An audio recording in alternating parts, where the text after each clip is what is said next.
Assalamualaikum warahmatullahi wabarakatuh. Saya Nur Rahma, mahasiswa dari Universitas Pancasakti Kampus D Bekasi, Prodi Manajemen Fakultas Ekonomi dan Bisnis, semester 2. Baik, dalam video ini saya akan menyimpulkan sedikit atau memberikan penjelasan tentang makalah yang sudah saya buat untuk memenuhi nilai ujian tengah semester dalam mata kuliah Perekonomian Indonesia dengan dosen pembimbing Bapak Joni Tesmanto, SOS MM. Dalam makalah tersebut bisa disimpulkan 4 poin penting. Yang pertama, dampak peningkatan produksi padi terhadap ekonomi sektoral.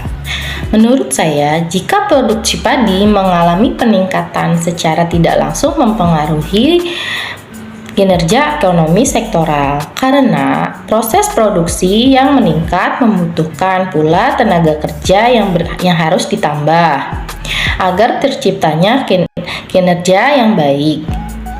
Jangan hanya produksi meningkat, tetapi tenaga kerja yang minim tidak baik. Tenaga kerja pun harus ditingkatkan demi mencapai kinerja yang baik pula, demi mencapai tujuan dari produksi barang itu. Poin yang kedua, dampak perubahan harga beras terhadap kinerja ekonomi sektoral.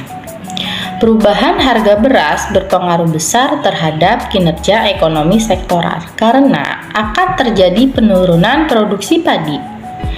Disebabkan karena beberapa faktor, contohnya faktor cuaca, lahan dan tenaga kerja yang minim, sehingga mempengaruhi produksi padi yang akan mengalami penurunan dan berimbas pada harga beras di pasaran pasti akan naik. Poin yang ketiga, dampak peningkatan produksi padi terhadap pendapatan dan kesejahteraan golongan rumah tangga di Indonesia. Peningkatan produksi padi akan membuat harga beras di pasaran stabil, sehingga golongan rumah tangga bisa bernafas lega. Jika harga beras di pasaran terus stabil, maka kesejahteraan pun tercapai dengan baik. Poin yang keempat adalah dampak kebijakan harga beras dan produksi padi terhadap perekonomian Indonesia. Jika produksi padi meningkat, maka harga beras di pasaran akan stabil harganya. Dan sebaliknya, jika harga beras di pasaran naik, maka pasti ada faktor yang mempengaruhi penurunan produksi padi, sehingga bahan baku dasarnya itu mengalami penurunan dan berdampak pada perekonomian Indonesia yang mayoritas penduduknya makanan utamanya yaitu beras atau padi.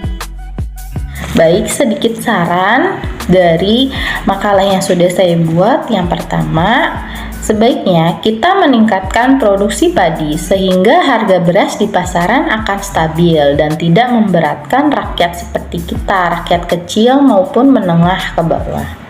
Yang kedua, memperluas lahan pertanian di Indonesia. Jangan mempersempit dengan membangun gedung-gedung mewah dan juga dijadikan lahan perkantoran. Dan juga banyak lahan yang dijadikan bisnis jual beli, sehingga membuat lahan pertanian yang ada di Indonesia itu berkurang dan membuat perekonomian di Indonesia mengalami krisis, khususnya bagi masyarakat menengah ke bawah. Terima kasih sudah menonton video saya. Semoga bermanfaat. Wassalamualaikum warahmatullahi wabarakatuh.